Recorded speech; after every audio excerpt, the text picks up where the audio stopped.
Visual Studio Talk Show.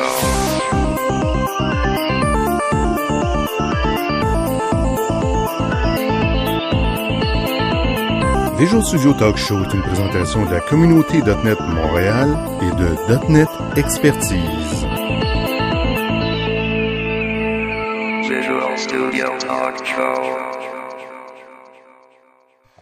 Bienvenue à une nouvelle émission du Visual Studio Talk Show, le podcast où on discute de construction de logiciels avec la plateforme Microsoft.net.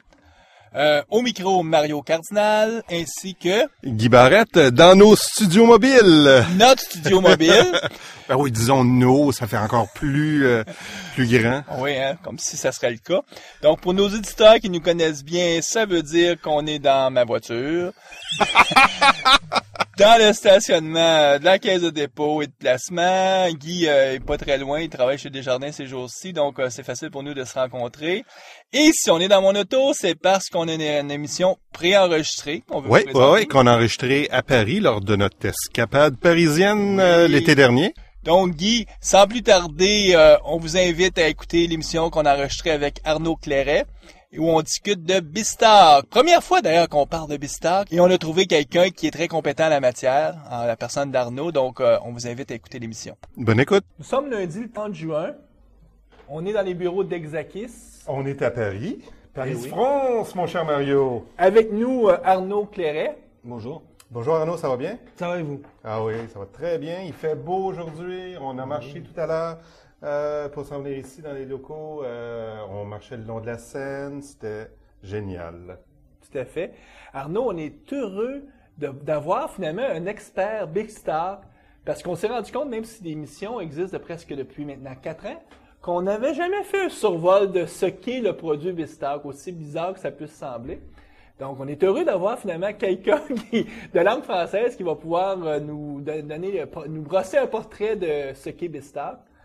Mais la formule avant de parler de BizTalk, c'est de toujours présenter notre invité. Ça permet à nos auditeurs de te situer puis de comprendre un peu mieux d'où tu viens puis qu'est-ce que tu as fait.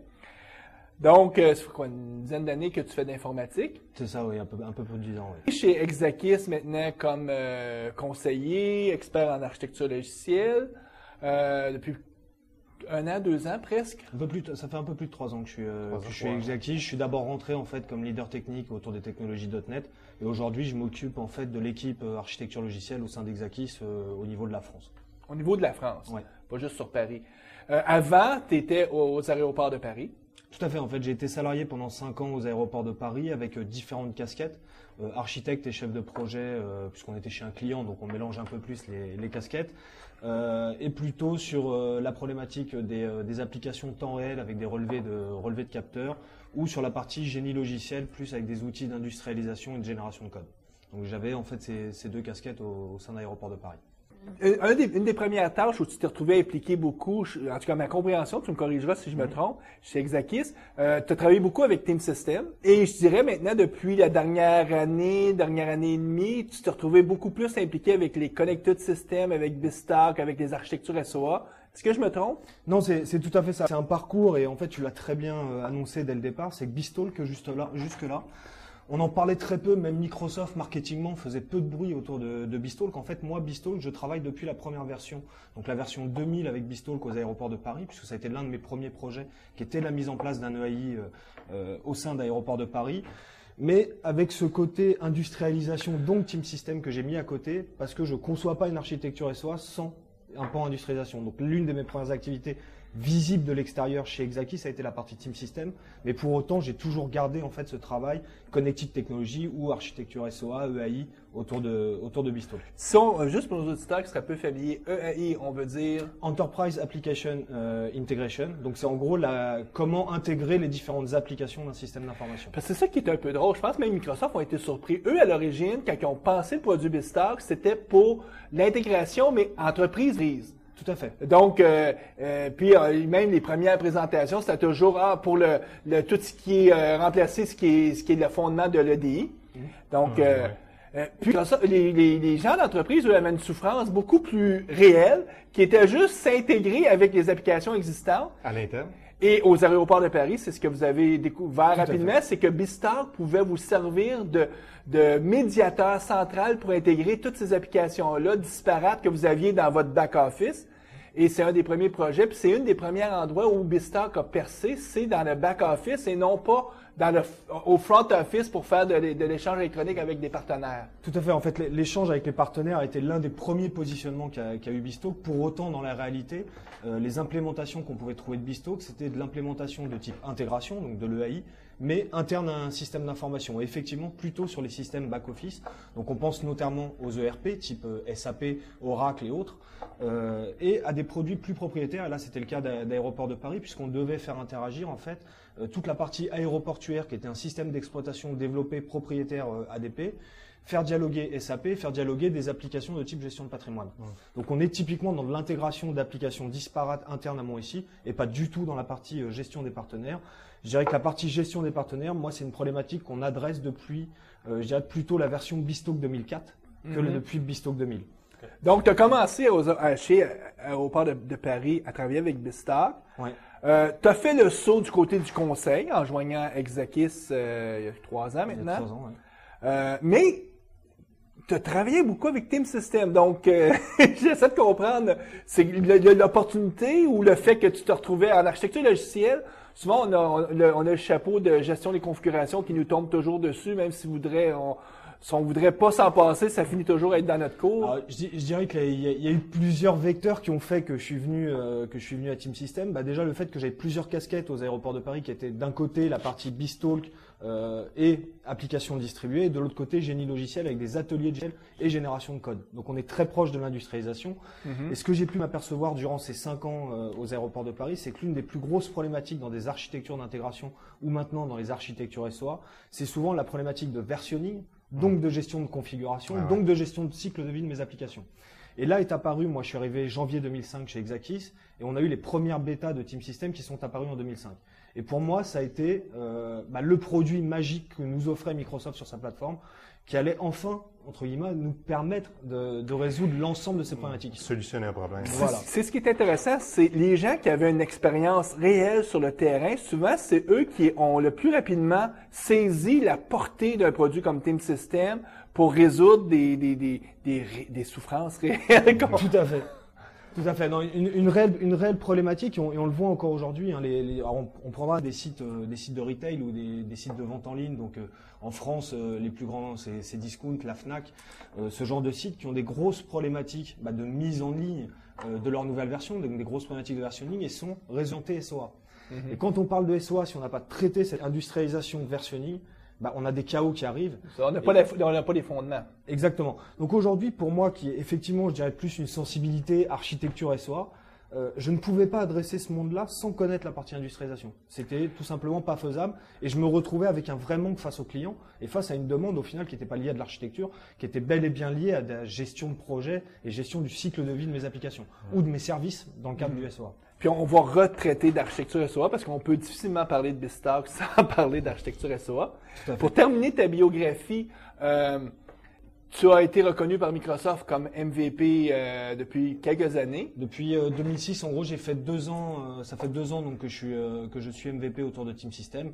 Et là, on est au 30 juin, donc au 1er juillet, on devrait avoir l'annonce de est-ce que je suis renouvelé ou pas. Demain, tu devrais être renouvelé. Puis Demain, probablement sur BizTalk. Et cette fois sur BizTalk Server. Il faut savoir qu'en France, il y avait PerStalk Server. Donc c'est aussi l'une des raisons. Je travaille beaucoup avec Guillaume Bell, mes collaborateurs, qui lui est sur Team System. Donc il y a aussi pour nous force d'avoir des gens qui vont être compétents sur la partie Team System et une force sur la partie BizTalk SOA. Et pour nous, c'est 2 complémentarités qu'on ne peut pas dissocier. Puis la reconnaissance MVP, elle vient du fait, absolument, c'est que c'est un amalgame d'une réelle expertise, mais aussi un amalgame de contribution dans la société, dans la communauté. Puis toi, une des parties de ta contribution que tu fais, c'est au niveau d'un portail, le SOA Factory. Est-ce que tu peux nous en parler un peu plus? Tout à fait. Donc, différentes participations communautaires. Et là, dernièrement, en fait, en mai, on a ouvert Alors officiellement, le site SOA Factory, on n'a pas encore fait de diffusion et de communication autour de ça, parce qu'on est en train de mettre du contenu sur le site. Différents webcasts ont été tournés, donc on devrait l'annoncer plus officiellement le mois prochain. Mais effectivement, j'ai cofondé en fait le site SOA-factory.org avec quelqu'un d'Unilog, donc Michel Hubert d'Unilog, avec qui on a monté cette communauté. Donc il fera partie de une communauté chapeau qui s'appellera Enterprise Factory, et 4 autres communautés qui vont toucher tous les domaines en fait des applications au sein d'un système d'information, donc de la partie gestion de cycle de vie avec Team System, mais aussi toute la partie production avec du System Center et autres. Donc, finalement, ça va toucher les grandes gammes de produits que Microsoft met de l'avant ces dernières années. Tout à fait. Le but est d'offrir des communautés qui vont être capables d'adresser l'ensemble de la plateforme applicative Microsoft. OK. Je pense que ça brosse bien le portrait de qui tu es. Donc, on est prêt pour aller à la pause et revenir avec l'entrevue lui-même.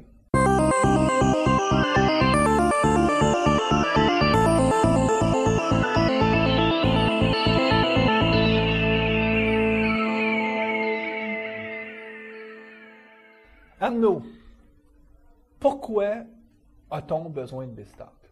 Quel problème que ça cherche à résoudre? Grande question, Mario. C'est pas évidente à répondre. La réponse est vraiment, il y a plusieurs problèmes que BizTalk peut résoudre. Tout à fait. En fait, alors BizTalk, il faut bien voir que BizTalk en fait est une plateforme. Comment dirais-je? C'est une plateforme hybride.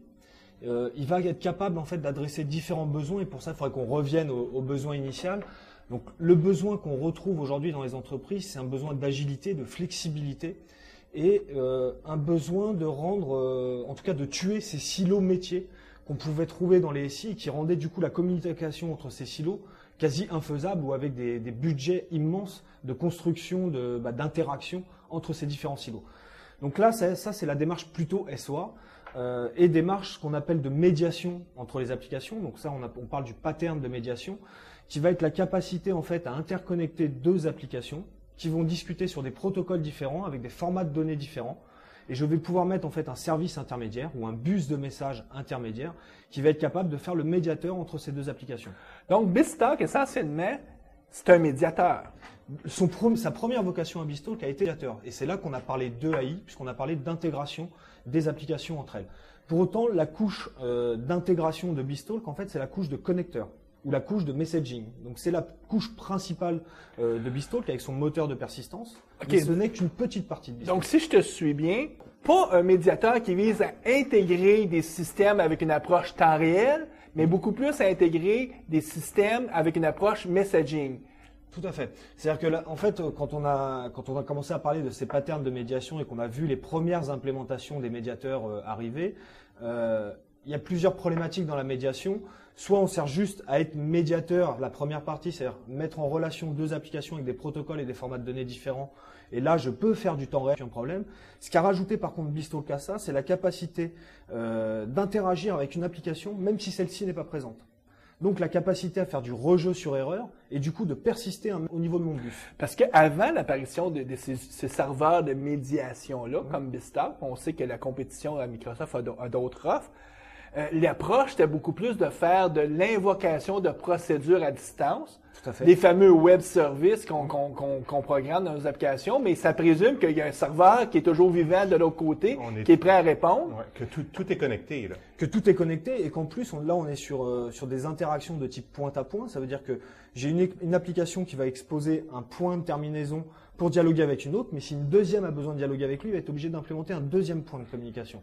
Et le but aussi d'un médiateur, c'est de dire je n'expose qu'un seul point vis-à-vis de mon application, j'ouvre qu'un seul point, et c'est le médiateur qui, lui, va aller exposer différents formats ou différents protocoles aux autres applications. Donc, BizTalk, c'est notre médiateur qui est au centre un peu de toute notre création des différentes plateformes ou des différentes applications qu'on veut bien intégrer. Tout à fait.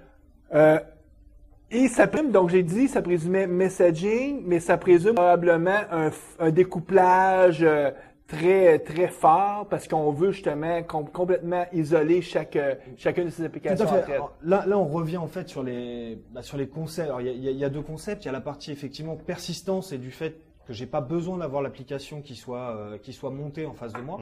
Donc une couche de persistance qui fait que je suis pas sur du temps réel mais sur du fil de l'eau au niveau de mon bus applicatif qu'est BizTalk. Et un deuxième périmètre que va couvrir BizTalk, on revient au concept du SOA, qui est la partie isolation service, définir des frontières explicite avec mes services et donc le couplage le plus faible entre mes applications. Ce qui me permet demain de faire évoluer une application totalement indépendamment de mes autres applications et des protocoles de communication qui sont déjà en place. Puis ça, c'est une réelle souffrance dans les organisations parce que tu veux pas être pogné quand tu changes un serveur quelque part d'avoir à changer en même temps X nombre d'autres applications ou à faire évoluer en même temps X nombre autres applications parce que c'est invivable. J'imagine que c'est une des réalités que vous avez peut-être vécues à l'aéroport de Paris qui t'a sensibilisé au pourquoi les architectures orientées services sont Tout si à fait, nécessaires. c'est l'une des premières problématiques en fait qui fait venir vers ce type d'architecture quand on parle de bus applicatif et donc de bespoke server pour la partie Microsoft, c'est effectivement cette isolation des applications et des matrices d'impact du coup qui sont beaucoup plus faibles quand je souhaite faire évoluer l'un de mes services. Pour autant, là, on revient plutôt sur la partie team system dont au début. C'est comment je vais être capable, par contre, de savoir qui consomme mon service, d'analyser, de monitorer ce service. Et là, on rentre dans les concepts de gouvernance liés au SOA. Quelle est la capacité d'agir directement en production et d'avoir tous les métriques qui me sont remontées de ma production. Puisque là, je vais avoir des services qui vont être complètement éclatés dans mon SI. Je vais composer des applications à partir de différents services, mais je vais pouvoir aussi maintenant consommer des services extérieurs à mon SI. Donc la maîtrise de ces services, par contre, devient-elle beaucoup plus importante qu'auparavant. D'où Team System, à quelque part, avec sa gestion des configurations, va te permettre d'avoir un certain, je vais utiliser le terme repository, je ne sais pas si tu es d'accord avec moi, mais il y a une nécessité avec une architecture orientée service d'avoir une espèce d'entrepôt de toutes de qui utilise qui. Donc, une matrice parce qu'on n'est pas capable de pouvoir gérer et maîtriser complètement notre architecture si on fait pas ça. Tout à fait. Et c'est vrai que là, on a une partie qui va pouvoir être résolue avec les outils. Mais on a une grande partie qui est simplement liée à la démarche et au processus de gestion du cycle de vie de nos différents services. C'est-à-dire que si on n'a pas pensé à cette problématique en amont, la problématique de versionning de mes services, si je ne l'ai pas pensé en amont, c'est pas une fois en production quand je vais vouloir faire évoluer que je vais trouver une solution. Même si Team System pourra me dire, bah oui, ton service est utilisé par un tel et un tel. Il est trop tard pour pouvoir intervenir. Donc ça, c'est vraiment des problématiques qu'il est important d'adresser dès le départ. Et là, malheureusement, c'est pas l'outil. L'outil va pouvoir nous apporter des solutions, mais c'est d'abord une réflexion en termes de processus et de conception de nos services qu'il va falloir résoudre en amont de nos projets. Est-ce que, rapidement, on peut couvrir les meilleures pratiques au niveau versionning ou les approches les mieux éprouvées maintenant, on a quelques années d'expérience derrière nous, en tout cas, parce que les premiers qui l'ont fait dans les années 2000 ont frappé le mur. Donc, on arrive à quoi? C'est sûr qu'il faut clairement définir nos interfaces. Alors, c'est déjà clairement définir nos interfaces. Alors après, on peut avoir différentes stratégies de versionning comme on a différentes stratégies de branches dans Team System. Je ne vais pas dire que l'une est meilleure que l'autre. Il y en a une qui va s'adapter mieux à l'organisation dans laquelle je me trouve qu'une autre. On a des stratégies de versionning via les namespaces, chose assez traditionnelle qu'on peut retrouver d'ailleurs dans les produits Microsoft. On notera que dans tous les namespaces des produits Microsoft, on a l'année, le mois à laquelle a été produit en fait le service et du coup son namespace embarque ce mois au niveau de la déclaration du namespace. Donc c'est une première stratégie de versionning, c'est par le namespace. Beaucoup de fabricants de librairies, je vais penser entre autres aux librairies graphiques visuelles, utilisent justement l'année mois dans leur namespace pour s'assurer qu'il n'y ait pas justement de problématiques de versionning. Alors on va dire que l'avantage de cette stratégie de versionning, c'est qu'elle cadre très bien en fait la version dans laquelle je me trouve et la version du service que je suis en train de consommer. Par contre, lors du changement de version, je suis sur une rupture franche. C'est-à-dire que je n'ai pas moyen de faire évoluer sans impacter mon client. Ou en gros, je ne change plus mon numéro de version. Et là, on a une vraie problématique. Donc, ça veut dire que quand tu fais un changement dans cette approche-là, ça va être sur des débuts de livraison majeurs, mais tu ne feras pas ça pour faire des quick fix. Parce que le quick fix va être très très dur, typiquement sur le changement de signature d'une méthode par quick fix. Là, on va se retrouver assez facilement parce que soit je fais évoluer mon namespace et il faut que je revoie tous les clients qui consomment le service pour qu'ils puissent se réadapter à ce nouveau namespace, soit en gros je fais le fixe et je ne change pas le numéro de version de mon namespace. Donc là, j'ai une problématique. Après, on a une autre stratégie qui est la stratégie de déclaration de mes interfaces. Et là, on le voit très bien, c'est très bien illustré via WCF, puisque WCF impose la déclaration d'une interface dans le contrat d'un service. Et là, je vais pouvoir tout simplement soit surcharger mon contrat et dériver en gros, je fais un deuxième contrat qui dérive du premier et je le surcharge. Et en gros, le client dit, j'instancie la première ou le deuxième contrat. Soit je vais carrément faire un deuxième contrat, mais là je suis plus dans la rupture telle que le namespace. Et soit je vais pouvoir mixer les deux. C'est-à-dire version de mon namespace, version de mon contrat. Est-ce que je sais qu'il y a des gens dans l'industrie qui font la promotion de définir les interfaces en premier. Donc les gens qui font cette promotion-là, eux vont beaucoup plus privilégier la deuxième approche. Tout à fait. Ben, c'est WCF, là. C'est WCF. Alors ça, deux approches, comme tu le dis, deux approches qui est soit contract first, soit contract last. En gros, définis mon contrat en premier, puis j'implémente, ou j'implémente et après j'expose mon contrat. Il faut, à mon avis, pour bien comprendre cette problématique, il faut le mettre en action avec l'approche d'une architecture SOA. Est-ce que je suis bottom-up ou est-ce que je suis middle-out? On sait que sur les architectures SOA, en tout cas le retour d'expérience qu'on peut avoir sur une architecture SOA, le mieux est de se trouver middle out. Un coup, je pars plutôt de mon existant et je vais exposer mon existant. Et un coup, je vais partir plutôt de ma vision globale et je vais essayer de définir ma vision globale et de redescendre sur mon implémentation. Et c'est souvent un mix des deux qui nous permet de faire avancer un SI de manière incrémentale et d'aller au plus proche du besoin initial. C'est un mix très itératif à quelque part. On reste effectivement sur des méthodes très itératives. Là, on ne parle pas d'un cycle projet où il y aurait un début et une fin. On est sur de l'itération et on est sur une perpétuelle évolution. Ce qui a du sens dans une vision que je définis, c'est un bus d'entreprise pour faire justement corréler et intégrer mes différentes applications. On voit pas ça comme ayant un début et une fin. La fin étant l'organisation, ce que personne n'envisage. Exactement. Le bus applicatif, alors aujourd'hui ou en tout cas demain, le bus applicatif représente effectivement le cœur de l'entreprise. Il représente absolument pas un silo métier de l'entreprise. Il est là pour faire dialoguer l'ensemble de mon entreprise et rendre cohérente et intègre les différentes données de mon entreprise. Donc si lui, on devait dire il a un point d'arrêt, effectivement, on serait en train de dire que l'entreprise aurait un arrêt ou en tout cas on serait parti sur de nouveaux concepts. Donc là, c'est peut-être dans un peu plus de 10 ans. Ouais. Donc on parle de tout ça pour introduire un peu BizTalk. En fait, BizTalk va être le médiateur qui va pouvoir nous aider à solutionner ces problématiques-là. Alors, BizTalk, en fait, on aurait pu résoudre la problématique telle qu'on l'exposait là. On a parlé de versionning, on a parlé d'échange de communication. Quelque part, j'aurais pu développer soit du point à point. Mais la problématique du point à point, les entreprises qui s'y sont mis avant de faire du BizTalk ont vite vu les problématiques qui arrivaient. C'est que dans mon SI, je me retrouvais avec des flux applicatifs qui ressemblaient plutôt à un énorme plat de spaghettis. Et le jour où je devais modifier quelque chose, j'en étais strictement incapable. Donc, la première réponse de BizTalk a été de dire, je vais centraliser ces points de connexion. Et là, le problème qu'on a vu apparaître, belles architectures EAI, c'est qu'un point de centralisation représente aussi un point point of failure. Voilà, le single point of failure.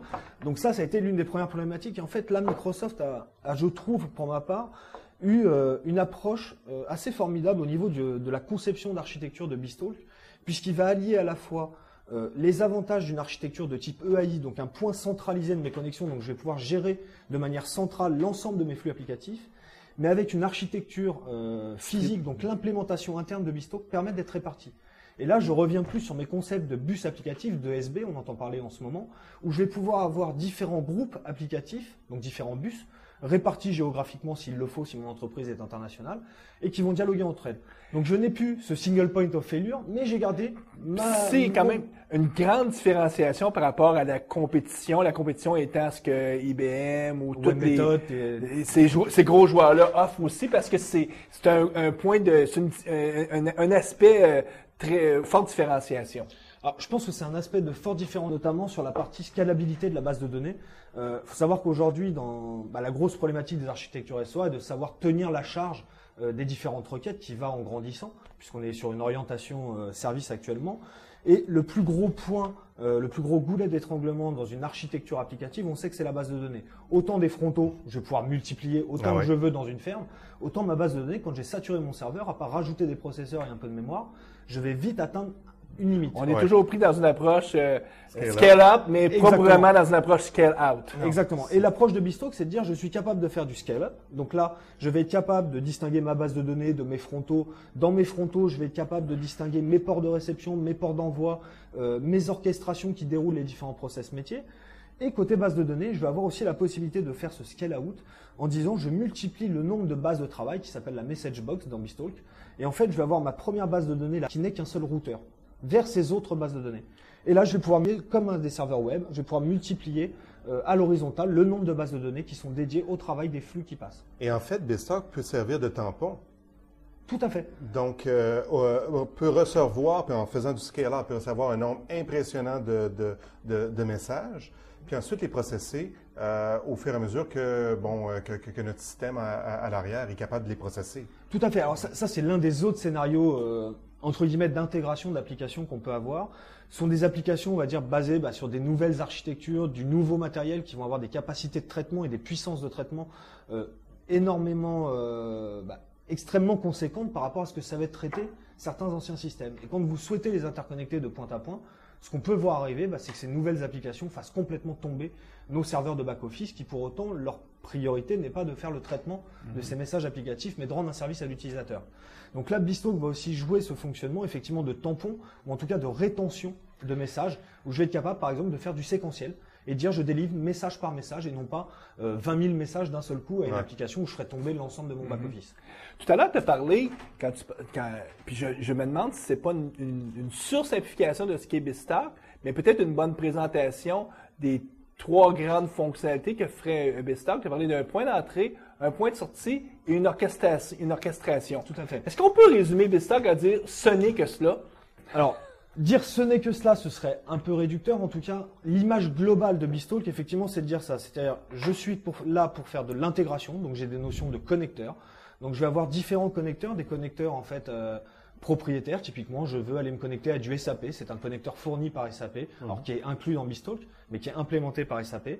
Je vais avoir des connecteurs de type FTP, SQL, Web Service, HTTP et ainsi de suite qui sont fournis dans la boîte. Donc, quand on parle de connecteurs, c'est la connectivité là, entre différents protocole. points. Là, on parle connectivité de type protocole. Comment je fais discuter 2 applications sur protocoles différents. Voilà, donc, j'ai une application A qui est soit à l'interne ou qui est chez un partenaire. J'ai besoin de communiquer avec cette application-là. Donc, ça pourrait se faire, par exemple, par FTP ou par messaging. Tout à fait. Okay. Donc là, en fait, on va effectivement se baser sur ces connecteurs. Et la grande nouveauté, en fait, qui est arrivée avec BizTalk 2006 R2 et qui va être encore plus mise en avant dans la R3 qui vient d'être annoncée, c'est le fait de se baser sur ces connecteurs WCF.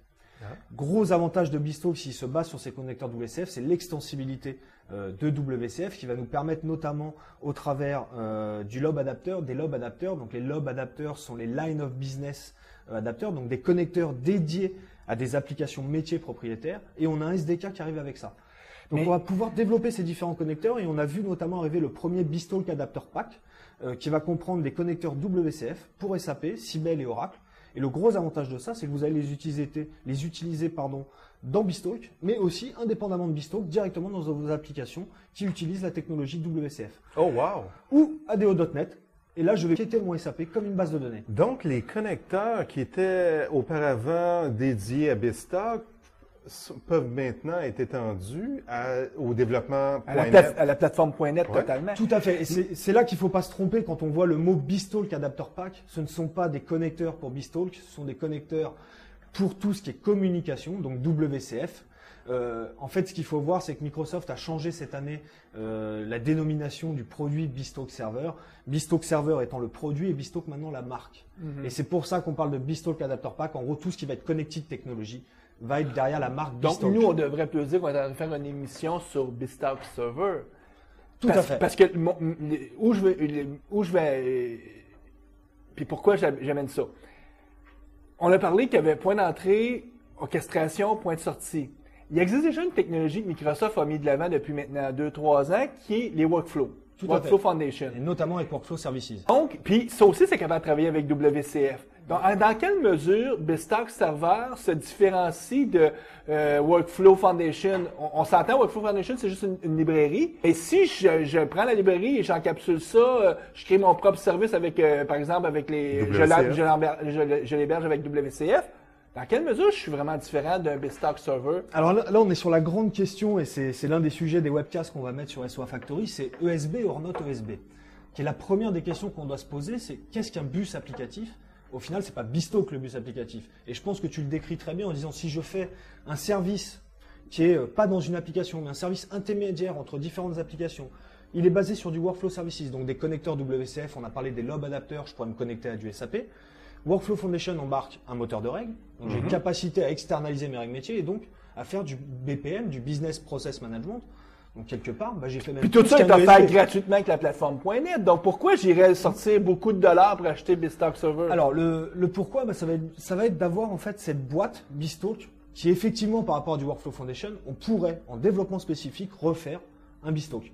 L'avantage c'est juste que avec les quelques milliers que peut coûter BizTalk, on a toute cette implémentation qui est faite et on a surtout une partie couche de persistance qui est bien plus évoluée que ce que pourrait faire Workflow persistance, probablement aussi tout ce qui fait que c'est un vrai serveur, c'est-à-dire le monitoring. Le monitoring est un aspect super important. Alors, là. et en plus, on a un monitoring qui est très dur à appréhender au niveau de BizTalk, puisqu'on a la partie monitoring, c'est-à-dire suivi du comportement du serveur en temps réel. Mais on a aussi cette capacité à jouer sur des paramétrages qui vont dire à BizTalk comment se comporter en cas de surcharge. Et BizTalk va enclencher certains algorithmes où il va être capable de prioriser différents flux, de prioriser la gestion de sa mémoire ou la gestion des threads en fonction de la surcharge qu'il est en train de subir. Donc cette capacité que peut avoir BizTalk, s'il fallait la réimplémenter, il faudrait des années où ce serait quasiment infaisable. C'est impossible. Est-ce qu'on peut faire un certain parallèle? Il y a quelques années, moi j'ai connu l'époque où est-ce que utiliser des données relationnelles, c'était pas fondamentalement un choix que les gens prenaient pour acquis. J'ai connu développer en C avec des librairies qui peuvent faire des arbres binaires, des index. Ça démontre ton âge. Hein, mais à l'époque, c'est pas des librairies qui nous permettaient de faire des arbres binaires, qui nous permettaient de monter des index, ces choses-là, qu'on avait un serveur de base de données. Et rapidement, on s'en est rendu compte. C'est pourquoi aujourd'hui, personne va essayer de créer lui-même son propre serveur de BD, parce qu'on peut toujours acheter ce type de librairie-là sur le marché. Est-ce qu'on peut faire un peu le même parallèle, c'est-à-dire qu'il va toujours exister des Workflow Foundation, donc un API fourni gratuitement par Microsoft, mais c'est gratuit justement parce que ça fait pas grand-chose.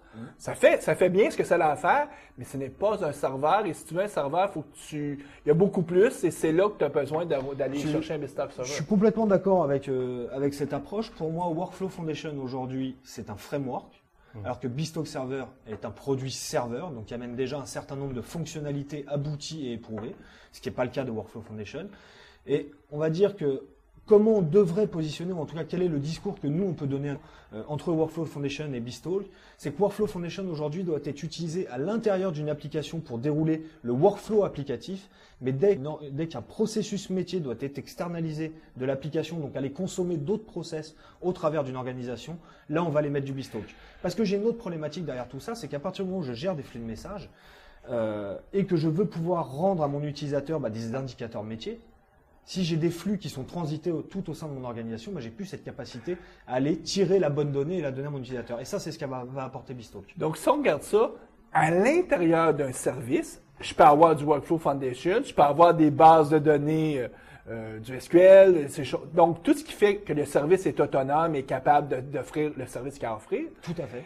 Mais dès que je parle d'orchestration plus globale au niveau de l'entreprise, c'est là que je vais pas utiliser Workflow Foundation, je vais utiliser BizTalk Server parce que j'ai besoin de pouvoir justement avoir la robustesse que ça offre. Et comme tu disais aussi, un autre type de persistance qui n'a rien à voir avec la persistance de ma base de données interne de mon service, mais qui est la persistance de l'orchestration ou du processus d'affaires global que mon organisation essaie de faire. Tout à fait. Tout à fait. C'est effectivement ça que va apporter BizTalk avec encore des éléments supérieurs, puisque là, quand on parle d'orchestration, il faut pas oublier que l'un des buts de BizTalk, et là où on va revenir plutôt sur la partie BPM, donc c'est au-dessus de l'EAI. C'est-à-dire que le BPM va se servir du bus de messages pour faire transiter ces données. Mais le BPM, c'est comment je gère les différents process métiers au sein de mon organisation. Et l'objectif premier du BPM, c'est d'optimiser les différents processus en temps réel. Pour ça, ça veut dire non seulement avoir des indicateurs métiers qui me sont remontés des flux de données, mais aussi avoir une capacité à agir en temps réel sur le processus qui est en train de se dérouler. Donc ça veut dire avoir deux briques supplémentaires. Une brique de tracking, donc de BAM, on parle de Business Activity Monitoring pour me remonter ces indicateurs, et la brique où je peux intervenir sur mon infrastructure, qui est la partie moteur de règles, où je vais pouvoir modifier une règle métier à chaud directement sur un processus qui est en train de se dérouler. J'aimerais aborder une problématique que moi, personnellement, je suis une des entreprises où est-ce que je suis consultant, la restitution financière. Je te dirais que le modèle d'architecture que les gens reproduisent à la pelletée, c'est le bon vieux modèle client-serveur. Même si les architectes corporatifs essaient de pousser une architecture orientée service, il faut se battre contre les vieux paradigmes ou ce que les gens sont habitués de faire, c'est-à-dire que partout, on voit apparaître toujours du client-serveur. Ton expérience à ce niveau-là, est-ce que c'est une réalité qu'on retrouve aussi dans beaucoup d'organisations? L'évolution vers l'architecture orientée service n'est pas... En tout cas, moi, je ne la vois pas comme étant quelque chose d'aisé. Alors, non seulement elle n'est pas aisée, moi je ferai deux constats qui sont assez extrêmes. Le premier qui est le même que le tien, de dire effectivement, il y a ces architectures orientées services que les architectes essayent de pousser. On essaye de démontrer tout le profit qu'on peut avoir à mettre l'architecture en place. Et pour autant, dans les faits, on constate des implémentations de type client-serveur. De l'autre côté, on a le travers inverse, où on voit certaines applications web maintenant sortir, et des applications web qui nécessitent une grande montée en charge, et où tous les traitements métiers vont être faits via des services. Alors que le traitement métier est strictement dédié à l'application. Ouais. Donc là, on est dans l'opposé. l'extrême. On est dans l'opposé. Alors, moi, je dirais qu'il y a deux choses à ça. Celui qui tend vers je fais des services dans tous les sens, c'est qu'en général, l'architecte a connaissance de ces notions d'architecture SOA et n'a pas de contraintes liées à son SI, donc il peut se permettre de faire ce genre de choses. Par contre, pour le cas, et je pense qu'il est le plus fréquent de voir encore ces clients-serveurs arriver, je pense qu'il y a vraiment deux choses qui freinent l'arrivée des architectures SOA, même trois choses. La première, c'est des compétences qui sont quand même totalement différentes. On parle de programmation orientée objet quand on fait du client-serveur. Quand on fait du SOA, on parle effectivement de programmation orientée, maintenant de programmation orientée message. Et la notion de persistance est plus dure. Ah ouais. Donc là, il y a des compétences qui sont tout autres, un changement de modélisation de nos architectures qui est totalement différent. Donc c'est quand même un nouveau mode de pensée qu'on doit avoir. Ça veut dire aussi pour les architectes et les développeurs, penser à la partie production, maintenance, versionning, monitoring, choses pour lesquelles les développeurs en général ne regardaient absolument rien. Donc ça aussi, c'est un effort considérable par rapport à avant. L'autre point que je verrais qui est un frein, c'est l'organisation en elle-même. Il faut bien voir que mettre en place une architecture SOA implique votre organisation interne. Et quand on parle d'organisation, on va parler budget à un moment donné. C'est-à-dire que pour qu'une architecture SOA soit menée avec succès au sein d'une entreprise, ça ne peut pas être un DSI qui pousse à mettre une architecture SOA. Ce n'est pas un projet technologique, les architectures SOA. C'est d'abord un projet d'optimisation des processus métiers. Donc ça doit être porté par les directions métiers des entreprises et c'est elles qui ont les budgets pour pouvoir vous permettre de mettre en œuvre ces architectures SOA. Puis je dirais que où est-ce qu'on voit un certain succès aujourd'hui, c'est où les organisations ont déjà bien structuré l'organisation interne sur les frontières naturelles de découplage entre les domaines d'affaires. C'est-à-dire quand les organisations sont déjà bien découplées, c'est beaucoup plus facile parce qu'ils ont la capacité autonome de créer leurs propres services à eux. Tout à fait. Tandis que quand les organisations sont même déjà fortement couplées, c'est-à-dire que les frontières sont pas claires, c'est très difficile à ce moment-là d'implanter des services parce qu'il y a des guerres internes. C'est ce que tu dis, pour moi, représente bien le fait qu'une démarche SOA, c'est pas un projet informatique avant tout. L'informatique va être là pour répondre à une problématique, mais c'est avant tout une histoire d'organisation de l'entreprise, donc une organisation métier. On ne parle pas de technologie à ce moment-là, et comme tu le dis, si mon organisation n'a pas des frontières explicites, comment le service qui va être implémenté pour mon organisation peut avoir des frontières explicites? Je pense que tu fais une très bonne corrélation, et c'est tout à fait ça qu'on peut vivre actuellement. Et après, en fait, ce qu'on vit en termes d'organisation, et là c'est au sein des DSI, c'est une fois que j'ai une direction métier qui a compris cet intérêt, et en général ils le comprennent très vite l'intérêt du service parce que c'est avant tout pour eux qu'il y a des bénéfices, c'est comment la DSI va se structurer pour répondre à ses besoins. Et là en fait on a vu des nouveaux rôles et comment on identifie des rôles dans une architecture SOA. Et c'est là souvent que les entreprises se sont pas encore en fait mis à ce pas-là, c'est-à-dire avoir des architectes d'entreprise, avoir des architectes de solutions, avoir des architectes de process et des développeurs, et non pas un seul architecte qui a la main mise sur tout et qui pense pouvoir traiter les différents domaines. C'est tout simplement infaisable. Donc il y a aussi repenser les rôles et les responsabilités. Ouais, l'architecture se spécialise. Là, Exactement. Puis l'architecte de process est fondamental parce que si on est par exemple dans une approche contract first, lui il doit définir les contrats, il doit être partie prenante dès le début, sinon. Tout à fait. Tout à fait. Et puis son rôle devient, en tout cas au cœur de tout ce processus-là de création de services. Moi, concrètement, là, on a parlé des grands concepts et tout ça.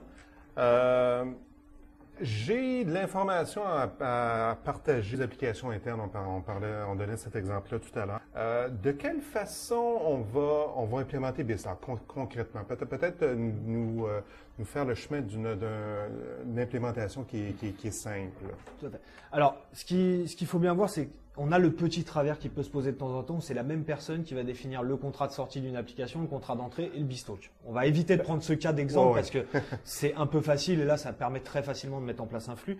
On va essayer d'imaginer ce cas où on est bien sur des entités distinctes. Donc, chaque entité, en fait, va définir le besoin qu'elle peut avoir, donc son contrat de données avant tout.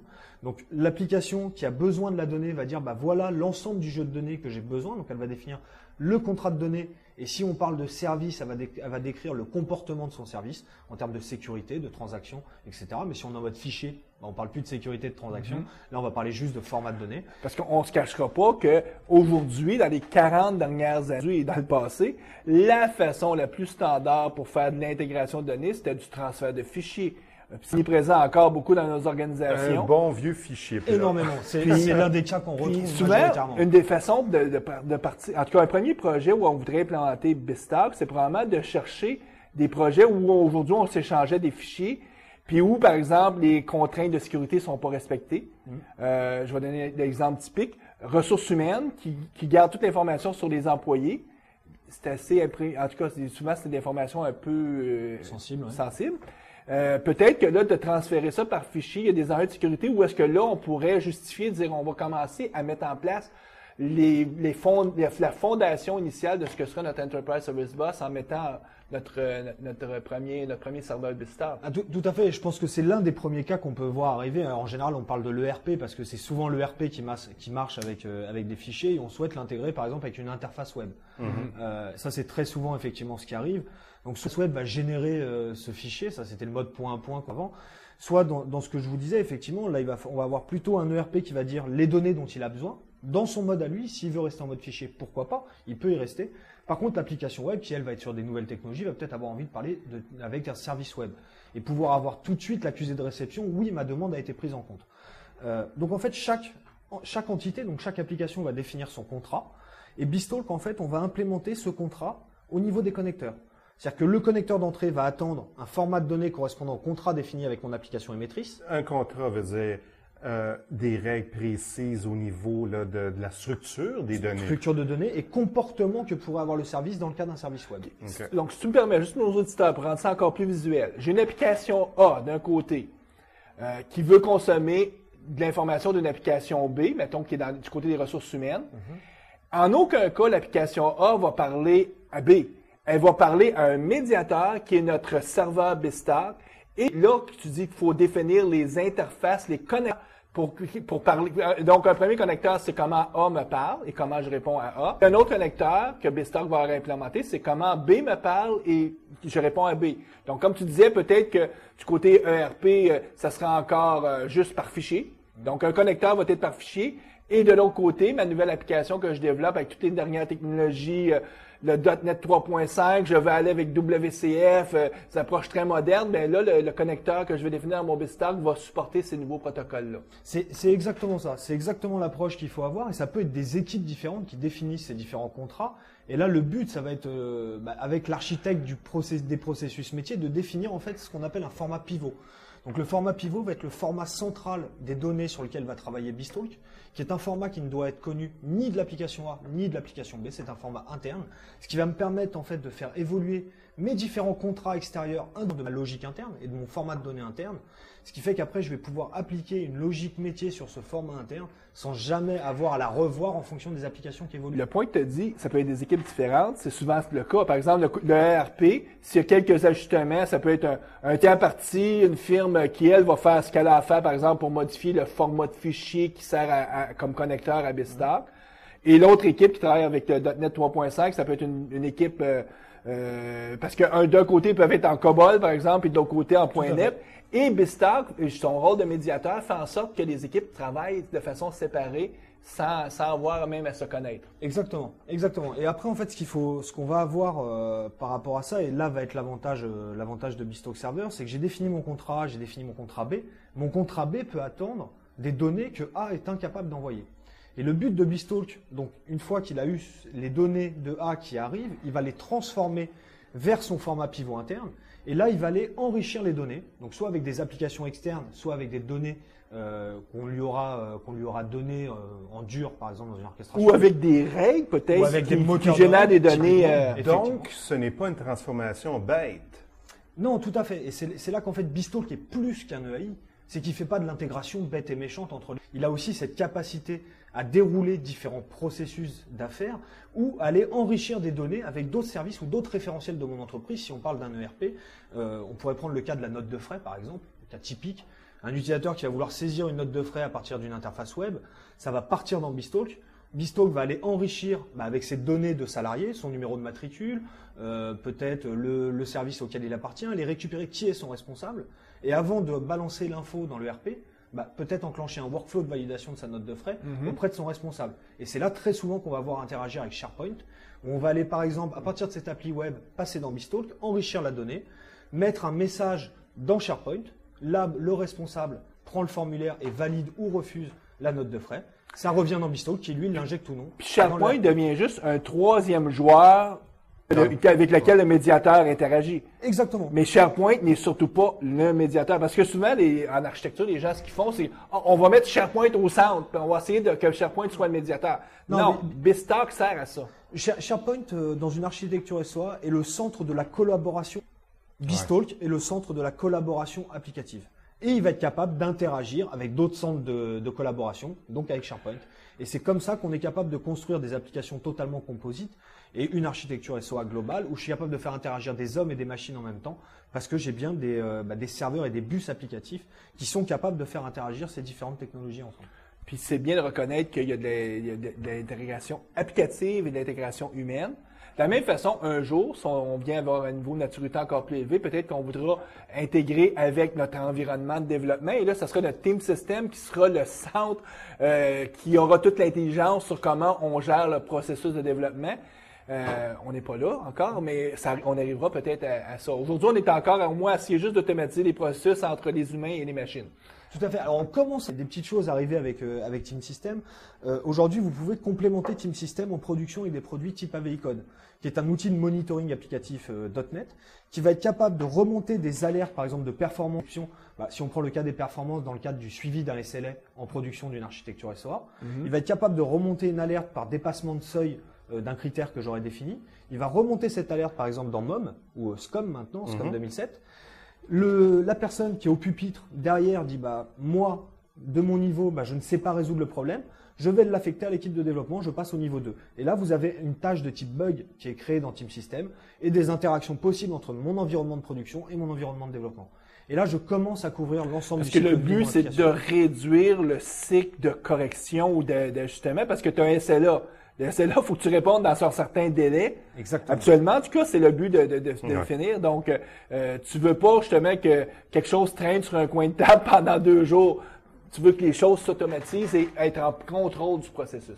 Exactement. Donc ça c'est vraiment ce que va pouvoir nous apporter toute cette intégration entre les environnements de production, les différents avec la suite Team System et les outils de supervision de la plateforme Microsoft qui ont souvent été oubliés.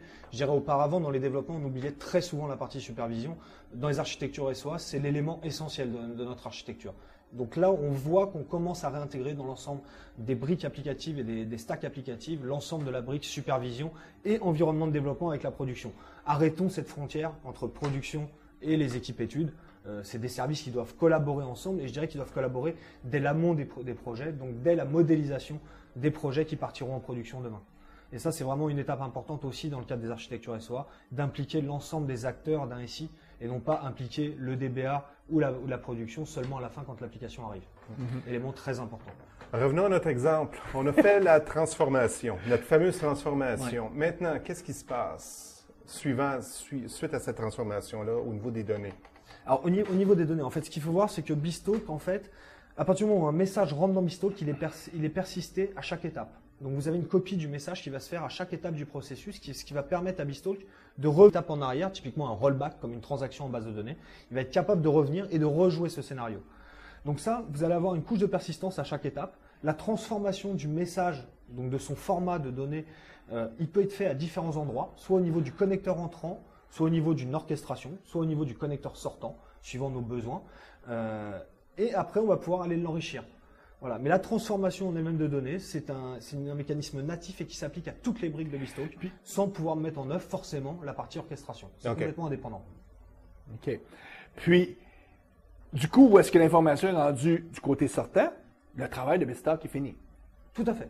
Alors, non seulement il est fini, mais ce qu'il faut savoir, c'est que ce qu'il faut bien comprendre dans l'esprit d'un bus applicatif, c'est que je n'ai pas d'historisation. Je parle de persistance ici.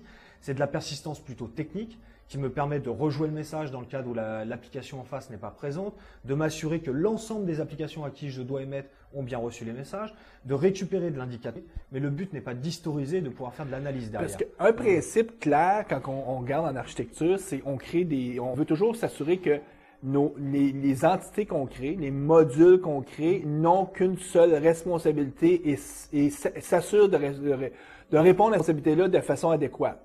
Ce qu'on demande à BizTalk, c'est d'être un médiateur. Sa responsabilité, c'est de prendre des données en entrée, faire les orchestrations qu'il faut et sortir les données en sortie. Pas plus, pas moins. Puis la beauté de la chose, c'est que BizTalk le fait très bien. Exactement.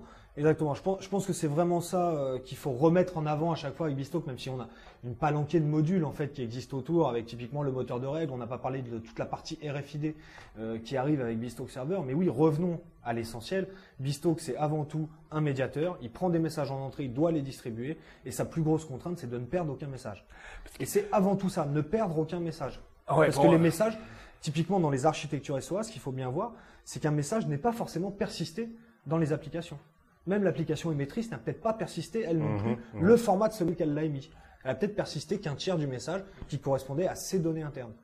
Ouais. D'où l'importance de jamais perdre des messages. Donc, si on revient à l'exemple que tu mentionnais, Mario, tout à l'heure, où, oui, je peux utiliser Workflow Frame WCF pour coder tout ça, mais arriver à un niveau de maturité applicative pour dire « je ne perds aucun message », ça va être long, ça va être coûteux. Tandis qu'avec BizTalk, on l'a out of the box. Exactement. Puis, le coût que ça va te coûter de le faire toi-même va être probablement 10, 100, et 100, avec le même niveau de qualité, probablement 1000 fois ce que Microsoft te vend, parce que Microsoft, eux, il y a un rendement de volume. Donc, ils vont te le vendre pas très cher, finalement, quelques milliers de dollars, tandis que toi, faire la même chose, ça t'aurait coûté peut-être pour millions tout de dollars. vous dire, c'est typiquement un cas qu'on m'a demandé de faire, hein, de développer pour un client un moteur, un bus, qui s'approcherait de certains concepts de BizTalk, donc ces concepts de connecteurs configurables, de déroulement de processus et de reprise sur erreur. Nous avons eu à le développer, on a mis en gros une vingtaine de jours à peu près, vraiment. Par contre, à côté de ça, oui, effectivement, on est très très loin de ce que peut offrir BizTalk. Déjà, on avait développé que 3 types de connecteurs, SQL, MSMQ, FTP et fichiers. Donc 4 types Vous avez sûrement appliqué la bonne vieille règle de Pareto, c'est-à-dire que vous avez fait 20% des fonctionnalités, mais que pour le client, on a l'air de 80% de l'application, parce que lui, il regarde ça et me dit « c'est BizTalk », et il comprend pas toute la complexité des petits détails manquants qui font que ça va te coûter 80%, donc 80%, si ça a pris 20 jours, fait 20%. C'est effectivement ça, c'est-à-dire qu'en 20 jours, il faut bien se rendre compte qu'on n'avait pas toute la partie scale-out de la base de données dont j'ai pu parler tout à l'heure, on n'avait pas toute la partie capacité du moteur à s'auto-réguler dans les traitements en cas de forte charge, et puis absolument aucun moteur de règles, aucun business activity monitoring avec des remontées d'indicateurs, pas de capacité de sécurisation avec des partenaires et ainsi de suite comme on pourrait le faire avec BizTalk. Arnaud, je pense qu'on vient de bien couvrir, en tout cas, ce qu'est le produit BizTalk Server, mais ces derniers temps, Microsoft a annoncé aussi BizTalk Services. Est-ce que c'est la même chose? Qu'est-ce que c'est? Alors, effectivement, là, on va essayer aussi d'expliquer simplement ce que peut être BizTalk Services. Donc, tout à l'heure, je vous ai parlé du BizTalk Adapter Pack en vous disant, attention, on parle de la marque BizTalk et non plus du produit BizTalk Server. Et ben, c'est le même cas pour les BizTalk Services. Ça n'a strictement rien à voir avec le produit BizTalk Server. On est plutôt sous le sens de Connected Technology. Et BizTalk Services, en gros, ça va être comment je vais pouvoir passer de l'ESB, Enterprise Service Bus, à ISB, Internet Service Bus. Donc, en gros, comment je vais exposer mon bus applicatif sur Internet. Et en gros, fournir des notions de routage où je vais pouvoir relayer mes différentes requêtes sur Internet et référencer mes services directement sur Internet. Il faut voir qu'actuellement, on parle beaucoup des concepts de type cloud computing. Et notamment, on vient de voir arriver les SQL Data Services, on voit tout ça qui commence à émerger. BizTalk Services est clairement dans cette tendance-là. C'est comment je vais exposer en fait des bus d'entreprise directement sur Internet. Et donc ça s'adresse aux technologies de type WCF. Et effectivement, BizTalk repose sur WCF. Mais ce n'est pas un produit pour BizTalk. Donc, BizTalk Services, c'est vraiment des services qui vont venir compléter et bonifier toute la couche WCF, si je peux appeler ça une couche. En tout cas, toute la partie communication pour permettre, entre autres, justement, de prendre notre Enterprise Service Bus et de le publier vers l'Internet. Exactement. En s'affranchissant de toutes les problématiques qu'on peut avoir de sécurité derrière les firewalls, etc. Nous apporter l'ensemble de ce SDK. Donc, en fait, il y a 3 pans au niveau d'un bus applicatif. C'est d'abord d'intégrer effectivement mes applications internes. Ensuite, de m'intégrer vers mes partenaires. Et ça, c'est les deux que couvre BizTalk. Et après, s'intégrer au travers des nuages, donc sur Internet. Et là, c'est le BizTalk Services qui arrive. BizTalk peut en profiter, bien évidemment, et couvrir l'ensemble de ce périmètre. Mais c'est BizTalk Services qui va nous permettre de nous étendre vers l'Internet. Donc, c'est le cas où on a mentionné tout à l'heure, où on développe soi-même notre bus. Là, on développe soi-même nos connecteurs et tout ça. BizTalk Services va nous aider à aller un pas plus loin, là. Tout à fait. Ouais. Il va nous aider effectivement à aller plus loin et à savoir exposer nos services directement sur Internet ou aller consommer des services directement sur Internet. Dans ces premières instances, probablement avec des scénarios beaucoup plus simples que ce qu'on cherche à faire du côté entreprise avec un BizTalk Server. Tout à fait. Parce que là, ça va peut-être, je veux publier sur Internet, mais par exemple, pour m'intégrer, pour permettre tout le concept d'applications qui sont des mash-up. Mais avec, en tout cas, peut-être pas avec le principe de j'envoie des messages, on va peut-être accepter qu'on en perde des messages quand c'est sur Internet parce qu'on va se mettre des mécanismes de redondance, des choses comme ça. Ce qu'avec BizTalk Server puis un médiateur en entreprise, un message n'est jamais perdu. C'est un des... c'est le fondement même du produit. C'est un message ne doit pas être perdu. Sous quelle forme BizTalk Services existe présentement? Est-ce que c'est en bêta ou CTP? Alors effectivement, aujourd'hui, c'est les toutes premières bêtas qui existent et qu'on peut télécharger sur le site, il me semble, BizTalk Services. Donc première bêta et vous verrez cette première release arriver en fait en même temps qu'Oslo. En fait, tout ça prépare Oslo. On a vu BizTalk R3 qui vient d'être annoncé, des service packs qui sont annoncés sur System Center, des dates qui sont reculées de produits. En fait, Microsoft est en train de préparer l'arrivée d'Oslo d'ici quelques temps et va harmoniser l'ensemble de la plateforme applicative pour que tout ça soit proposé en même temps sur une même plateforme qui soit cohérente, intégrée, ce qui n'était pas le cas. Et je dirais aujourd'hui avec BizTalk, typiquement, vous développez 2005 Framework 2. Donc BizTalk R3 va permettre de s'aligner sur les technologies 2008, donc Windows Server, SQL Server, .NET 3.5. Et le pas d'après, ce sera Oslo avec l'arrivée de Visual Studio 10, .NET 4, System Center V5 et ainsi de suite. On le traitera pas aujourd'hui, mais c'est clair, donc on va s'arranger nous pour se rasseoir avec toi pour traiter justement de Oslo, BizTalk. Ouais. Comment toutes ces... D'avoir une espèce de vue d'ensemble lorsque tout ça va avoir maturé un peu, là, quand le marché sera... Quand finalement Microsoft va être prêt avec les technologies, parce qu'on est encore là, ils sont en train de développer des outils. Si quelqu'un désirait commencer avec BizTalk, quel chemin suggérerais-tu? Par où commencer, par exemple, pour l'apprentissage d'un produit qui semble assez complexe, là? Alors, je dirais qu'il faut déjà avoir quelques concepts en tête avant même de parler d'implémentation, de toucher au produit. C'est déjà bien connaître ce pattern de médiation qui au final est simple sur le papier. C'est juste bien appréhender ce concept de médiation et où est-ce que je mets les frontières dans la médiation, c'est-à-dire la notion de connecteur, la notion de transformation de la donnée et la notion aussi de connecteur de sortie. Une fois que j'ai bien compris ce concept-là, je peux commencer à monter sur la stack EAI. Quand je vais commencer à pouvoir parler de AI, à comprendre le AI, je peux commencer à aborder BizTalk sur sa couche messaging et connecteur. Si quelqu'un, pour lui, AI, c'est encore assez obscur, un bon livre à lire pour comprendre les fondements de ça, c'est le fameux livre de Gregor Hoppe, Enterprise AI, donc Enterprise Application Integration. On mettra le lien. Donc, c'est le livre à lire. En tout cas, pas besoin de lire tous les patterns, mais au moins les 3-4 premiers chapitres qui présentent vraiment ce que c'est. Tout à fait, les grands concepts qu'il y a derrière le AI. Après, en termes d'implémentation, ce qui peut être un pas qui aide à monter vers le AI, c'est de comprendre les concepts WCF. Parce qu'au final, aujourd'hui, WCF, je pense que c'est la maturité.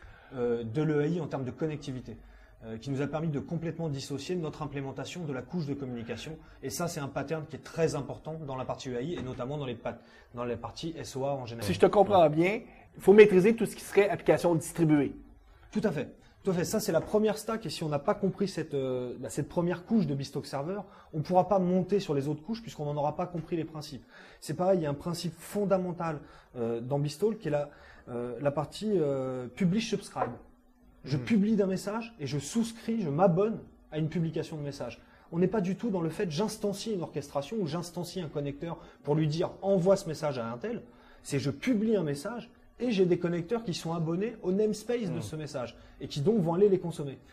Pareil, comprendre cette notion-là, si on ne l'a pas dès le départ, on ne pourra pas monter sur les couches BPM et autres que peut proposer Mais là, tu présentes le point de vue beaucoup avec le rôle architecte. Oui. Mais si je suis un développeur, puis demain matin, dans ma firme, on m'apprend, on aurait besoin d'un développeur pour venir nous aider, pour faire des choses. Est-ce que je dois absolument maîtriser ce que l'architecte doit comprendre ou je peux embarquer dans un projet avec sans crainte? Non, on peut. Alors, nous, effectivement, ça nous arrive d'embarquer des développeurs sur des projets BizTalk qui n'ont pas la compétence initiale de BizTalk. Ce qui est important sur du BizTalk, c'est l'architecte. Je suis désolé d'insister dessus, mais c'est l'architecte qui est important. Si lui a bien fait son découpage, a bien fait son modèle de processus, l'implémentation du processus, on va même pouvoir la découper entre différents développeurs. On va pouvoir assigner des développeurs à l'implémentation des orchestrations, d'autres qui vont implémenter les règles, d'autres qui vont implémenter des composants, des librairies spécifiques .NET que je vais appeler. Et donc, ça, ultimement, tu peux avoir des développeurs qui comprennent pas tout le produit, mais qu'on leur demande de faire une tâche bien particulière. Puis, ils vont avoir une certaine courbe d'apprentissage quand même, pour quelques semaines, peut-être maîtriser les outils que nous fournit BizTalk. Mais outre ça, ils n'ont pas besoin de maîtriser tout pour être capable de participer à un projet. Puisqu'effectivement, il y a très peu de code qui est à écrire, hein, à part quelques expressions de code C# quand on va faire des choses un peu plus avancées au niveau des orchestrations. Mais sinon, l'ensemble de la plateforme BizTalk Server et l'ensemble des modules, que ce soit moteur de règles, orchestration, messaging, tout se fait via des interfaces graphiques et des designers. Donc il n'y a pas une implémentation particulière à connaître, ça repose sur du .NET complètement. Et je dirais que c'est assez intuitif. On peut comparer à du Workflow Foundation où je drag and drop des activités. J'ai la même notion, j'ai une notion de shape dans BizTalk. Je vais faire du drag and drop de shape. Donc je vais avoir des shapes de transformation, des shapes d'envoi de messages, de réception. Mais ça reste très graphique, donc assez facilement appréhendable. Ce sont les concepts qui sont durs derrière, donc le métier de l'architecte qui est derrière, qui est très dur. Donc en fait, la vraie rupture, en tout cas telle que nous on peut la constater, c'est quand on veut faire passer quelqu'un de développeur à j'architecture une solution autour de BizTalk Server. Et là, le gap, effectivement, on passe de quelques semaines à apprendre à développer autour de BizTalk, à quelques années, à mon avis, à savoir effectivement monter une architecture, entre guillemets SOA, et je pense que c'est vrai en dehors de BizTalk aussi. Aujourd'hui, architecte d'entreprise capable de mettre en place une solution SOA, c'est quelques années d'expérience derrière soi. C'est ça, forcément. Un spécialiste BizTalk a quelques années de dur labeur en arrière de la cravate, là. Exactement. Et c'est vrai que aujourd'hui, moi, je le constate, j'ai à peu près 10 ans d'expérience. Ça m'a permis de voir les technologies .NET et de voir tout ce qui était com à l'époque. Les nouveaux architectes qui arrivent n'ont pas cette connaissance. Ça reste une plus-value pour un architecte d'avoir toute la connaissance des différentes stacks applicatives qu'on a pu avoir depuis 10, 15, 20 ans, parce que on est encore en train d'intégrer des applications qui ont 20 ans. Effectivement. Tout simplement, donc connaître comment peut fonctionner à l'époque une architecture distribuée sous DNA. Si on ne connaît pas du tout ces concepts, on va avoir des problématiques avec BizTalk. Et effectivement, ce qui est dur dans BizTalk, et ce qui est dur en général sur la plateforme Microsoft actuellement, c'est d'arriver à avoir une vue d'ensemble de la plateforme applicative Microsoft. On ne pourra jamais être expert de chacun des produits, mais avoir une vue d'ensemble de chacun des produits, par contre, reste très important pour construire une solution autour de BizTalk. Une des problématiques que j'ai jamais eu à faire un projet BizTalk en tant que tel, mais les échos que j'ai eus, donc peut-être que les échos que j'ai eus, mais je vais le valider avec toi, le fait que je te vois que tout est visuel beaucoup dans la plateforme, ça veut dire qu'en arrière de ça, c'est beaucoup des fichiers XML. Donc, la gestion de ce patrimoine-là, par exemple, avec un système, l'automatisation des builds, les échos que j'ai, quand on travaille avec BizTalk, il faut se lever de bonne heure. Ça, c'est une expression québécoise qui dit préparez-vous, vous allez souffrir, ou en tout cas, vous allez avoir beaucoup de travail à faire pour vraiment avoir un processus de développement en contrôle. Alors, c'est pas tout à fait faux, hein, ce que tu dis. Par contre, les gens qui travaillent depuis longtemps sur BizTalk ont eu l'habitude d'être complètement abandonnés par les communautés ou Microsoft, hein, jusqu'à cette année. Hein. Donc, Ils ont l'habitude de se lever tôt. En gros. Non, on va dire que Microsoft a clairement changé son fusil d'épaule depuis toute la mouvance SOA, et on voit dans Oslo, si aujourd'hui vous allez sur le site d'Oslo, on parle de BizTalk partout. Avant BizTalk, on n'en parlait quasiment pas. Donc même les communautés, du coup, étaient très peu actives autour, très peu d'outils qui venaient nous aider. Donc effectivement, il fallait se lever assez tôt quand on voulait faire des solutions assez avancées avec BizTalk. Sur la partie Team System, oui, BizTalk n'est pas intégré à Team System, en tout cas sur la première version de la Team System 2005. Dans la prochaine version de Team System, ne serait-ce que la compilation des projets BizTalk va être supportée, ce qui n'était pas le cas. Ouais, on aura déjà fait un premier pas. Beaucoup de monde qui applaudissent déjà en disant bravo parce que... Ouais. Bon, ce qui nous obligeait effectivement d'installer tous les Visual Studio, etc. pour pouvoir compiler. Pour autant, et ça a été notre cas sur un gros projet dans une salle de marché avec BizTalk, dans Team System 2005, on était tout à fait capable d'intégrer BizTalk et notamment au moteur de build, puisque ce qu'il faut bien comprendre, c'est qu'à partir du moment où vous mettez BizTalk dans votre SI, ça devient sa colonne vertébrale. Et si lui, vous ne le testez pas, il n'y a plus aucun intérêt d'aller gérer le cycle de vie des autres applications, puisque votre colonne vertébrale, elle ne tient pas debout. Donc, nous, notre objectif a été effectivement d'intégrer BizTalk à Team System. On s'est aperçu qu'il y avait très peu de littérature effectivement autour de ça, pas grand-chose, donc on s'est levé un peu tôt ces jours-là. Mais au final, par l'extensibilité de Team System, on a pu assez facilement, en jonglant plutôt entre les deux extensibilités, c'est-à-dire celle de BizTalk et celle de Team System, mais généralement de la plateforme applicative Microsoft, on a pu le faire.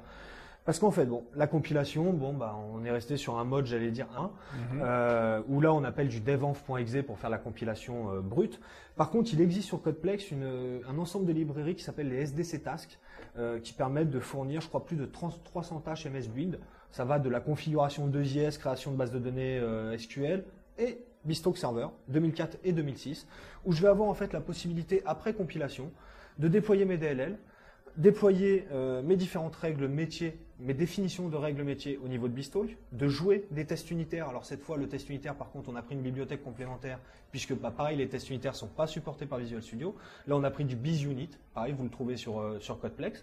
Donc on a défini nos tests unitaires avec BizUnit, on pouvait les dérouler au niveau de notre moteur de build, et à la fin, on exportait le tout en MSI. Donc au final, une solution complète, testée, génération de MSI, packagée, la totale était faite. C'est ça, c'est-à-dire qu'il ne faut pas attendre que Microsoft nous arrive avec la solution, mais si on sait où on s'en va, si on sait les niveaux de qualité qu'on atteint, les techniques, on peut ramasser ce qu'il faut parce que les choses sont disponibles, soit sur Codeplex, surtout sur Codeplex, et faire monter soi-même son propre environnement. Parce que comme tu l'as dit, si on décide de s'appuyer sur BizTalk et que c'est notre colonne vertébrale, le minimum qu'on doit s'assurer, c'est au moins d'avoir cette colonne vertébrale-là totalement testée. Tout à fait. Tout à fait. Alors, et après, ce qu'il faut voir aussi, c'est que ça me paraît, moi, effectivement, l'élément primordial, la partie qualification de mes différents flux applicatifs. Mais après, il y a une réalité budgétaire en termes de packaging. C'est-à-dire que si vous prenez une solution BizTalk, vous avez une équipe d'une vingtaine de développeurs autour de BizTalk, au moment où vous allez vouloir packager, le seul moyen de packager dans BizTalk, c'est d'abord de tout déployer, et à la fin, vous faites un export via MSI de tout ça. En gros, nous, sur le projet dont je vous parlais, cette manipulation-là pouvait prendre une demi-journée à faire. Vous faites une erreur, vous recommencez. Et vous avez monopolisé, en gros, à chaque étape, vous avez monopolisé un développeur, ou en tout cas un release manager, pendant une demi-journée. Via le moteur de build de Team System, ça nous a réduit ce temps-là à moins de 3/4 d'heure. Et de manière automatique, donc sans monopoliser une machine et un développeur.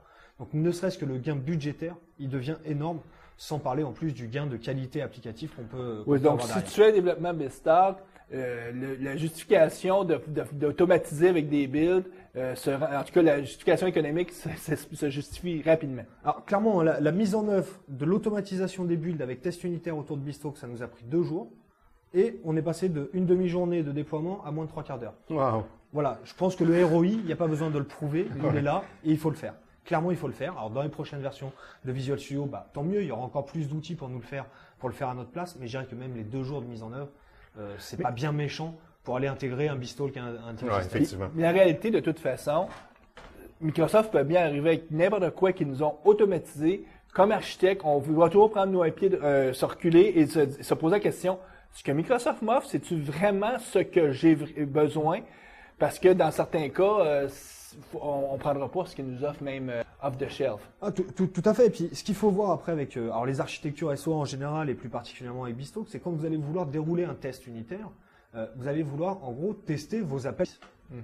Ça, malgré tout ce que pourra faire Microsoft, ils nous développeront jamais un utilitaire automatique qui nous développe nos services de test. Non. Donc quoi qu'il arrive, toute la partie développement des services, alors nous ce qu'on appelle les services bouchons, qu'on va mettre en place sur les plateformes de build pour pouvoir dérouler ces différents tests unitaires, ça on n'y coupera jamais.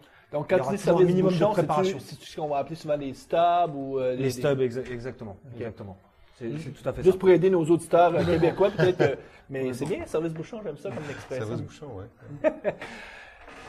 Arnaud, en terminant, est-ce que tu as un site web, un livre, quelque chose que tu voudrais recommander à nos auditeurs? Alors effectivement, recommander la toute nouvelle communauté francophone SOA-Factory, donc qui est sur www.soa-factory.org. Donc qui est une communauté qui a vocation à démontrer de manière pragmatique les différents concepts autour du SOA sur la plateforme Microsoft. Je vous recommande le BeeStalk User Group, qui est aussi une communauté francophone. Donc, Virtuel? Virtuel pour le moment, mais qui va avoir des sessions régulières et des regroupements de différents Donc, c'est- utilisateurs et clients. C'est quoi le URL? L'URL du groupe utilisateur, c'est btug.fr. OK. Et un troisième lien qui est un agrégateur de blogs en fait autour de BeeStalk, puisque comme je le disais, il y a assez peu de littérature, donc c'est pas mal de pouvoir trouver ces agrégateurs. Et donc ça c'est sur beastalkblogs.com. En un mot, BeeStalk Blogs? Oui. OK. Ben écoute, on te remercie encore une fois. Ben, merci bien, Arnaud. Merci à vous, puis à très bientôt alors. Oui. Merci. Merci Ouais. de nous avoir donné une vue d'ensemble de BeeStalk Server. Merci. Donc, on va savoir sûrement en parlant de Oslo et tout cette... C'est autour de Oh oui. Oslo, ouais. Certainement. effectivement. Au revoir. Au revoir. Assistez aux rencontres de la communauté .NET Montréal afin de parfaire vos connaissances des technologies.net et afin de faire du réseautage. Pour l'agenda des rencontres, veuillez consulter le www.netmontréal.com. .NET Expertise est un réseau de consultants indépendants et experts dans les technologies Microsoft.net. N'hésitez pas de consulter un de nos experts en visitant le www.net-expertise.com. Les actualités. Qu'est-ce qui a retenu ton attention, Guy? Et un petit lancement de la part de Microsoft. Microsoft a lancé Silverlight 2.0, version finale, RTM, tout ça. Donc, la version finale est maintenant disponible. Donc, si vous êtes un utilisateur et que vous furetez sur le web, il va y avoir une mise à jour. Si vous aviez une ancienne version, il va y avoir une mise à jour automatique du player, du plugin. Et pour les développeurs, la plupart des gens qui nous écoutent, tous les outils ont été mis à jour, c'est-à-dire Blend, Visual Studio, il y a des extensions qu'on peut télécharger. Là, on s'entend, les outils sont encore sont pas encore la version finale. Oui, les Pour outils. l'outillage aussi? Oui, l'outillage, on était à la version finale. En fait, on est un peu comme avec Visual Studio 2005 à l'époque où Microsoft avait sorti le framework 3.0 et avait sorti toute une série d'extensions qu'on téléchargeait puis qu'on installait. Donc, ça venait bonifier notre environnement de développement. Là, c'est un petit peu la même chose. Donc, Visual Studio est sorti, Visual Studio 2008 est sorti il y a quelques mois.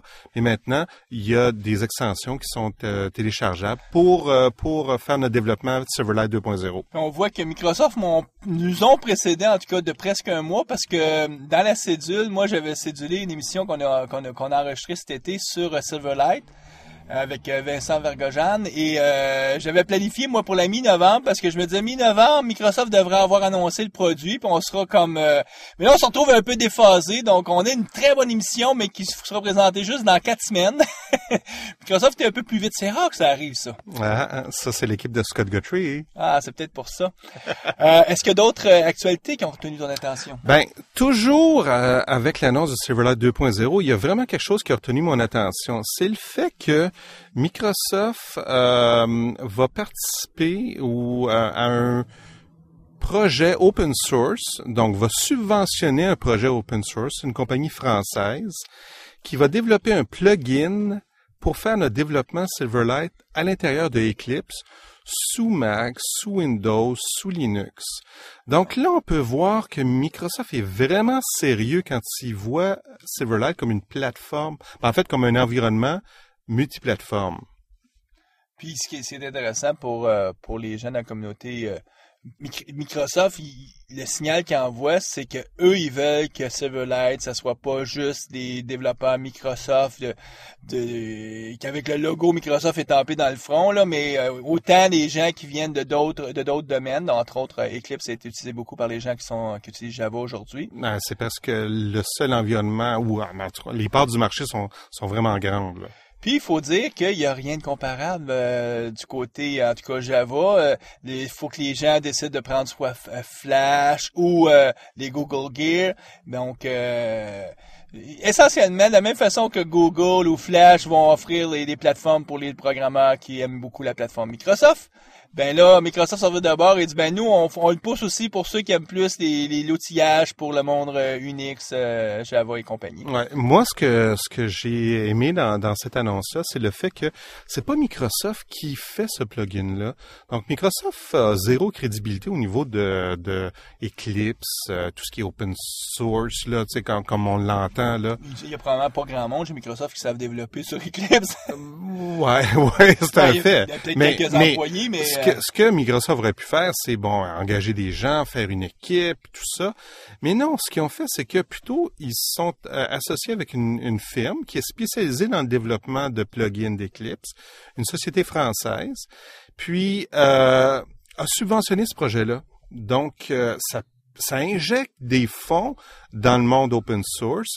Le projet ensuite, il est réalisé sous forme open source. Donc, je pense que Microsoft a fait la bonne chose. Puis, ce que je te faisais remarquer juste avant qu'on enregistre, c'est le nouveau Microsoft, le Microsoft qui a changé là. Donc, Microsoft n'aurait pas fait ça il y a une dizaine d'années. Mais là, on voit vraiment là, le résultat du changement. Le paysage de la compétition a changé aussi. Donc, ouais, absolument. Ça s'adapte pas, tu meurs, donc. Mais je pense que c'est une bonne adaptation, là. Guy, du côté de la communauté.net, on a deux présentations qui arrivent lundi et mardi, donc très très vite. Nous, on va publier l'émission au cours du week-end. Donc lundi, on a une présentation du groupe d'architecture. Oui. On a Éric Renaud et François Tanguay de la compagnie Inventive qui vont nous parler de leur framework Umbrella. Qui est un framework aussi dans le domaine public qu'on peut trouver sous Codeplex. Ouais. Et le mardi, c'est les rencontres mensuelles du groupe Team System et ça va être le sujet lors du jour, c'est les tests. Donc, voir... En tout cas, il y a beaucoup d'améliorations dans le produit. Les tests de A à Z. Je pense qu'on va avoir un peak là, ou un sneak peek là, sur Rosario. Oui, probablement. En fait, il faut dire Visual Studio 2010 maintenant. Puis, écoute, nous, on revoit nos auditeurs dans 2 semaines. Ça va être une émission spéciale qu'on va enregistrer pendant le PDC, parce qu'on a la chance tous les deux de participer au PDC. Donc, on va aller de visu voir et écouter le message de Microsoft sur qu'est-ce que on nous promet pour les 3, 4, 5 prochaines années. Puis, en étant là, on a la chance de pouvoir enregistrer une émission avec Bernard Fedotov, où est-ce qu'on la thématique, ça va être ses impressions, qu'est-ce qu'il a aimé ou moins aimé durant le PDC. Puis ça devrait être une bonne émission. Bernard, qui est un habitué du PDC, parce qu'en 2005, ça fait déjà maintenant 3 ans, le dernier PDC, on avait fait une émission, à l'époque, il n'y avait pas juste Bernard, mais quelques invités où on discutait du meilleur et du pire du PDC, mais là, on a la chance de faire un suivi avec Bernard pour parler de ses impressions du PDC. Donc, à dans 2 semaines. À la prochaine!